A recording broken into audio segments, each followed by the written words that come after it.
La Gran Amaltea. Avui la Gran Amaltea ens porta a un dels llocs més emblemàtics de Catalunya.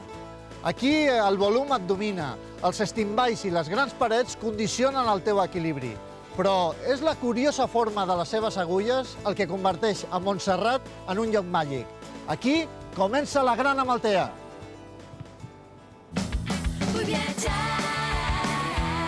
Montserrat, situada al bell mig de Catalunya, és el punt on s'uneix la natura, la cultura i la tradició religiosa. Un equilibri difícil que converteix aquest lloc no només en un lloc de pelegrinatge, sinó també en un centre d'interès turístic. Avui m'allotjaré en un dels apartaments de les cel·les Abat Marcet, del monestir de Montserrat. Potser alguns de vosaltres no coneixeu les cel·les de Montserrat, però és una opció superinteressant. Que bé. Cuineta aquí per fer els dinerets. Aquests apartaments són austers, però sense deixar de banda la comoditat. Lavabo. I mireu, mireu quina vista té l'habitació. Quina passada. El preu oscil·la entre els 30 i els 70 euros per dia, segons el nombre de persones. Està tot bé, però està bé. I això del nom de cel·les, imagino que és que abans els peregrins els donava habitacions iguals que les dels monjos i d'aquí ve el nom, no? D'una habitació, suposo que austera, tot i que aquesta no ho és, no? I la vista. Quina passada.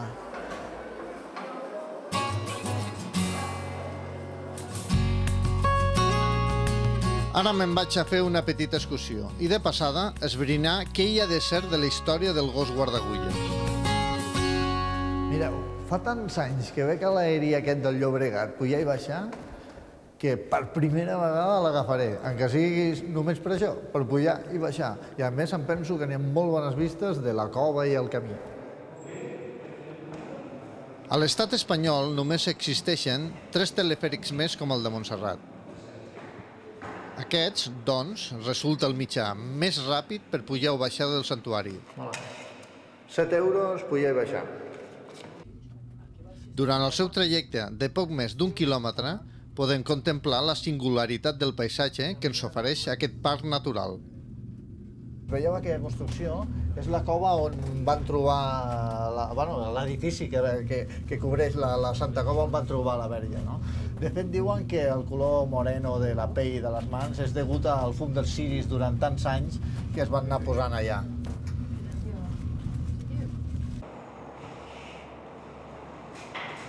El Juanjo és el revisor del telefèric i sembla ser que coneix la història del gos guardagulles. Un senyor treballador de la companyia, amb la màquina número 3 de Núria, va pegar una descàrrega elèctrica i va quedar sense mà i sense braç. Llavors aquest senyor va aposseguir aquest gosset i això sempre deien que quan el tren passava per la casilla tiressin la calderilla. Però un dia el guardagulles es va adonar que si vestia el seu gos com un autèntic guardabarreres aconseguia més bones propines. La capa i les ulleres. I era un gosset. I ara aquest gos està en miniatura, fet pels amics del tren que el van donar a la companyia. Ah, sí, on està? Està allà a l'estació de Monistrol. A l'estació de Monistrol està? Ostres, que bé, doncs potser després aprofitarem i ja el aniré a veure, el gos guardagulles, no? Torno a pujar a Montserrat. Tinc curiositat per conèixer el funcionament del telefèric. I m'ha dit el Juanjo que la maquinària la trobaré a dalt.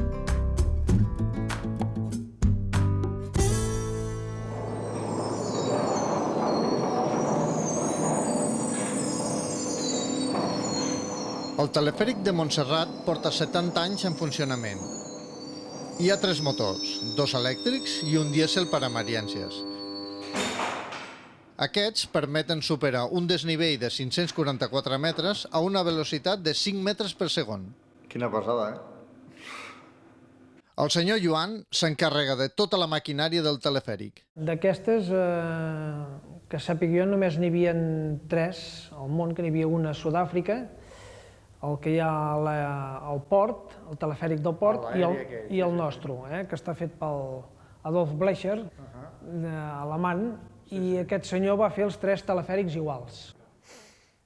Això és el motor principal, que té 80 cavalls, que va a través d'aquell reductor que tenim allà, i això, aquest reductor el fa funcionar a 18 km/h.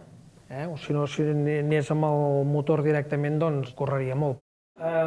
Estic esperant el senyal per donar la sortida. Ara em donaran un pito de dintre la cabina, que vol dir que ja està a punt, i llavors jo engego.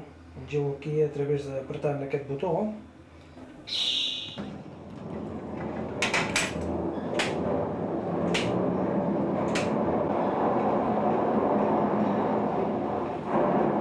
Això és, diguéssim, va marcant metro per metro per allà on passa la cistella, i si, per exemple, hi hagués molt de núvol o molt de boira, et marca per allà on passa, encara que no veguis la cistella.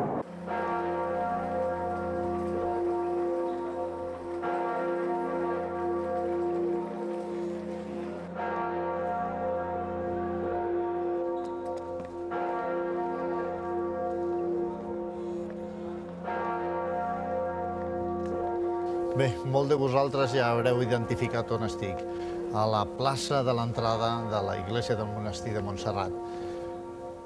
Aquí a Montserrat venen ben bé 2 milions i pico de persones cada any com a peregrins. I un dels llocs que passa tothom és el camarí de la Veria. Si us sembla, anem a veure-la.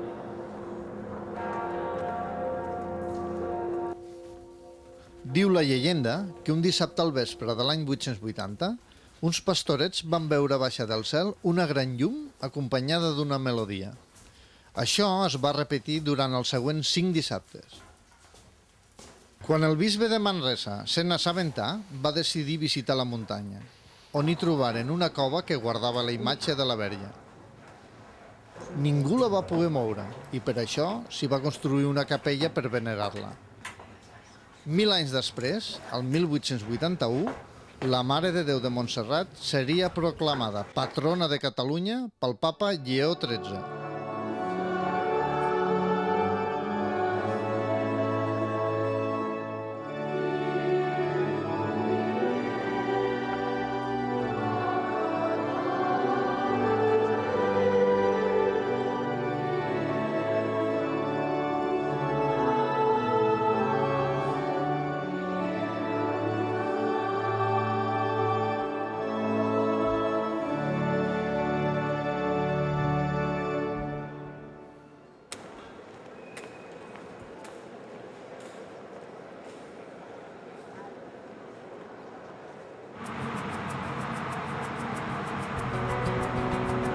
Per arribar a Monistrol he d'agafar el tren cremallera de Montserrat.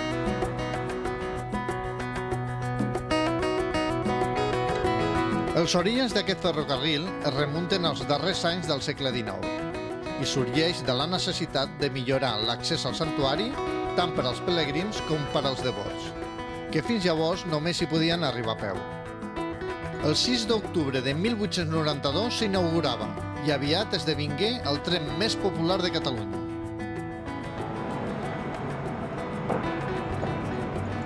Ara coneixereu quina pinta feia el gos guardagulles. I això ho veurem al Museu del Cremallera de Montserrat. I aquí el teniu, el Cookie, es deia l'últim gos guardabarreres, es veu que guardava les dues coses, per el que diu aquí. I la qüestió era el que ens ha dit el Juanjo, el guardabarreres vestia el gosset, el posava guapet, perquè així la gent li donés uns dinerets i treure un sou extra. I ara us ensenyaré un restaurant aquí a Monistrol que quan vingueu a sopar us quedareu parats de lo bé que ho fa el Cristian. Veniu, veniu. Ho veureu. Vaig a sopar a l'Hostal La Barca. Doncs avui, aquest any que es commemora el 50è aniversari de la mort de l'Ignasi Domènech, que va ser un cuiner molt important aquí a la comarca del Bages, aprofitem l'avinentesa i si un cas fem una recepta bastant popular d'ell, que és el bacallà a la manresana. Saltejarem els rossinyols i uns quants espinacs també. Tenim el bacallà marcadet Vale, doncs una cocció bastant encertada pel bacallà és confitar-lo al forn a baixa temperatura. En aquest cas posaríem uns 6 minuts a 60 graus. Jo a cuina realment dedicar-m'hi podríem dir que són 4 anys. El que passa és que he nascut entre fogons i això és la tercera generació del restaurant i en teoria volia fer estudis, vaig fer estudis d'informàtica i això, però al final he acabat aquí a la cuina del restaurant i molt orgullós. Ja podem treure el bacallà del forn, el deixem reposar una miqueta i ja podrem disposar-nos a emplatar el plat. Agafem aquests espinacs amb fruits secs, posem aquí al mig del plat, agafem el bacallà i ja tindríem el plat llest.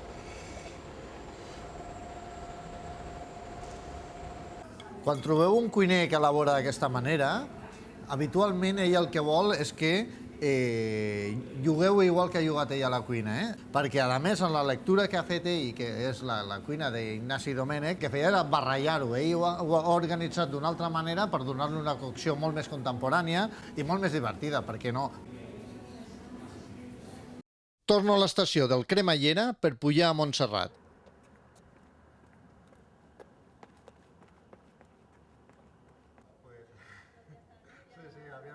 Tenim un problema.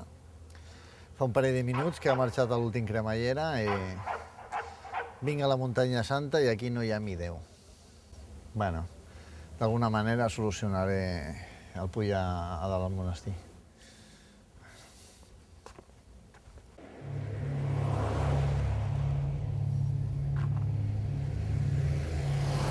L'única opció que em queda és fer dit.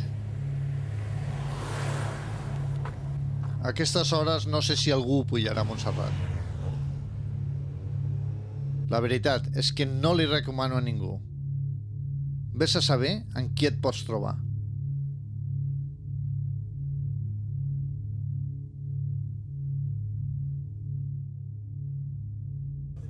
El Lluís Grifol és un ufòleg expert en albiraments d'ovnis.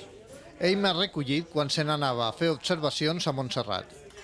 Mira, Albert, aquí he portat una representació d'un cas tret al mateix internet, on realment surten dos ovnis o plats voladors que s'ajusten molt a la realitat, que jo conec i que he viscut molt a prop d'aquí, l'any passat justament. Sí, però per exemple aquí als neòfits el que veiem és una llum. Sí, aleshores jo tinc aquí diguem-ho, algo que pocs saben, i és que aquest ovni que va al davant d'una formació té una sèrie d'altres que els subsegueixen i que en qualsevol moment ho puc demostrar perquè tinc la diapositiva, no? La veritat és que les fotos m'han deixat indiferent. Per això li he demanat al Lluís si puc acompanyar-lo per veure si tenim sort i els ovnis es manifesten.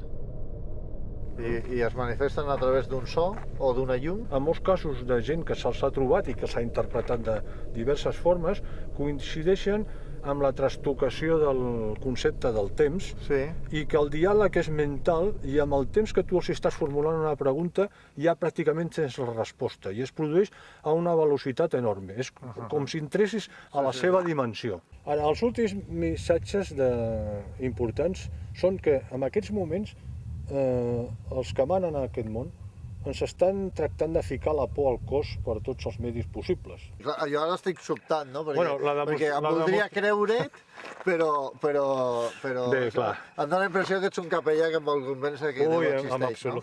Absolut. O sigui, aquesta és la impressió que tinc, no? No, doncs justament és així. El que confirmen els de dalt és que això no és cap menjada de coco, com es diu en plan vulgar. Sí, però si són un déu, com dius tu, que mana, li fa falta el nou espacial i tot això? Perdó, no tergiversem les paraules. Vale. No he dit que accepten que se'ls anomeni déus. Fins aquí n'he tingut prou. Massa déus en una muntanya i a més no hi ve res. Diu el Lluís que en la càmera i els llums no aconseguirem que es manifestin. Ara només vull arribar a l'apartament. És molt tard.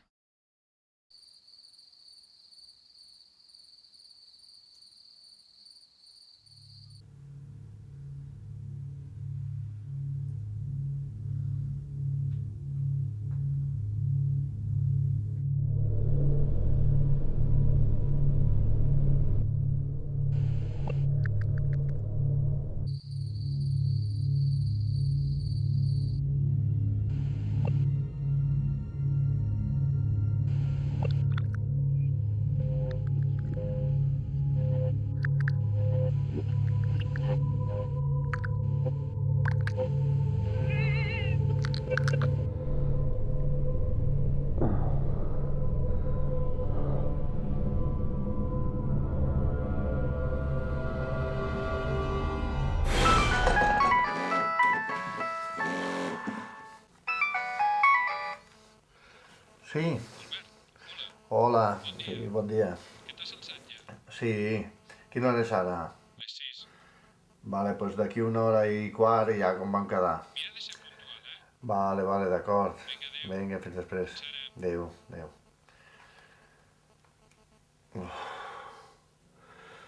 Ostres, quins malsons que he tingut aquesta nit, Déu-n'hi-do.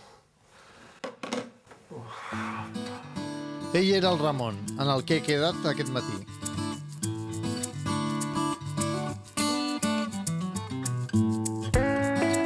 Surto ben d'hora per anar fins a Marganell caminant. Aproximadament tinc una hora de camí. A un bon pas, una persona pot fer entre 5 i 6 quilòmetres cada hora. Això sí, és absolutament necessari portar un bon calçat i anar lleuger de pes.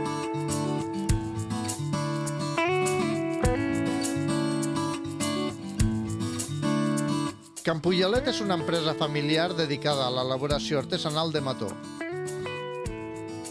Ell és el Ramon, el propietari del negoci. Aquest, diguéssim, és un procés ja avançat ja per poder fer el que és el mató. Queda clarament separat el que és la pasta quallada, diguéssim, del que és el suero làctic, que és el xerigot, que és el que sobra, la part líquida que sobra, diguéssim, en el procés. El procés continua, es van omplint les escorredores amb el mató. D'aquí ja es van començar a fer-se el dessuarat primer, després en pasta es acaba de reomplir i després ja, diguéssim, es fa el premsat manual. I després ja encaixar-lo i cap a la càmera de fred.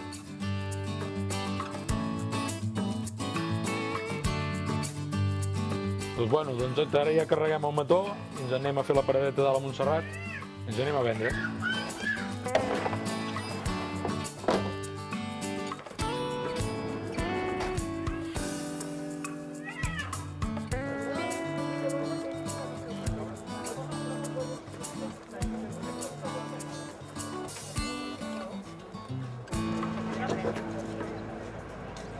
Bé, he pujat en la furgoneta en el Ramon i munten un parell de parades, no? I amb una d'elles estaven els sogres del Ramon, el senyor Francesc.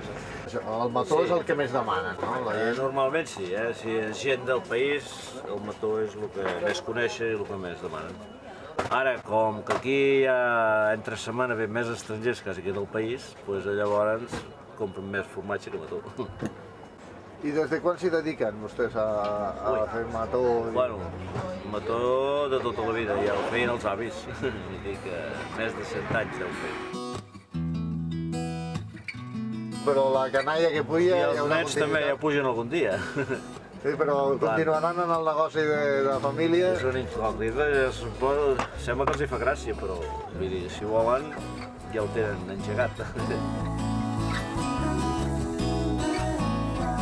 Me'n vaig a Collbató, lloc on es troben unes famoses i singulars coves.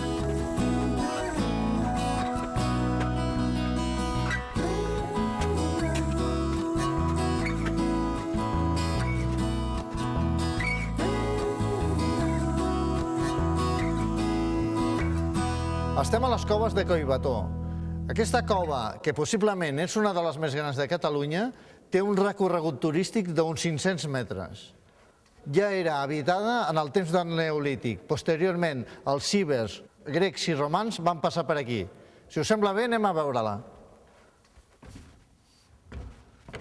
Les característiques geològiques d'aquesta serra, roca calcària i conglomerat, afavoreixen l'existència de coves i avencs. La temperatura de l'interior de la cova és de 14 graus constants i la humitat del 97%. La visita es fa sempre en l'acompanyament d'un guia i el recorregut està perfectament adaptat per a totes les edats. El Ponis és el guia i coneix moltes anècdotes històriques relacionades amb aquestes coves. La cova té, sobretot, llegendes, però a vegades basades en fets reals. El tema del bandoler no és gens desconegut. Aquest bandoler, que ara està en uniforme amb roba d'estiu, diguéssim, l'estem vestint, construint porta-trabuc, i a la cama dreta, que és aquella, o esquerra, doncs ha d'empènyer el caldero d'aram. que és el que causaria el soroll. I llavors la llegenda acaba dient-nos que sense llançar un sol tret i mitjançant l'engany psicològic que produir en els soldats aquells que assetjaven, els va dir, diu, hi ha unes càrregues de pólvora molt grosses aquí a punt, jo moriré amb vosaltres, però no en sortirà ni un de viu.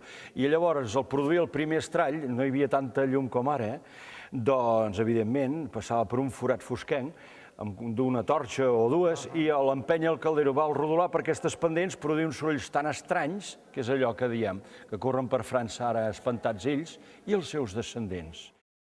Els antics usuaris utilitzaven troncs d'arbres per desprendre's per l'interior de la cova. Com hi baixaven i per què hi baixaven i quin és baixaven. És entrada i sortida, sempre és entrar i sortir per aquí. Està prevista una sortida per baix. Hi havia troncs d'arbres aquí, molts troncs d'arbres emmagatzemats, podrint-se, i això demostra que ja de temps molt antics hi havien fet allò de les extraccions del sal nitre, que era una terra blanca que portava nitrats de potasi, ja veurem, servia per la pólvora i per conservar el tall del porc. Això és el que dona el nom autèntic i real de la cova. Aquesta cova fou el lloc d'inspiració per poetes com Verdaguer i, sobretot, per als artistes modernistes com Rossinyol o Gaudí.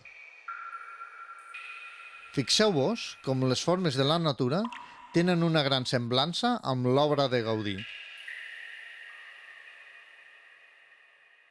Ara us explicaré com funciona el tema de les estalactites i les estalagmites. Tot comença en aquest reguerol d'aigua que deixa una base calcària i que quan arriba al punt de goteig es va acumulant la cal i forma l'estalactita.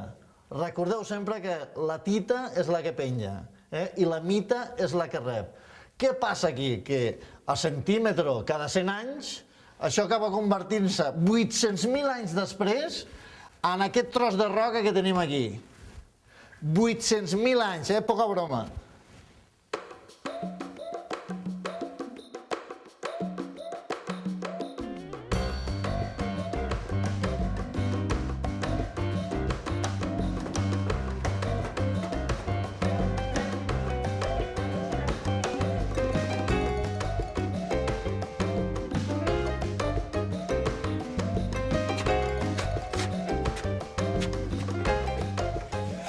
Tot i que sembla molt difícil i estret, acaben de passar dos padrines per aquí sense cap problema,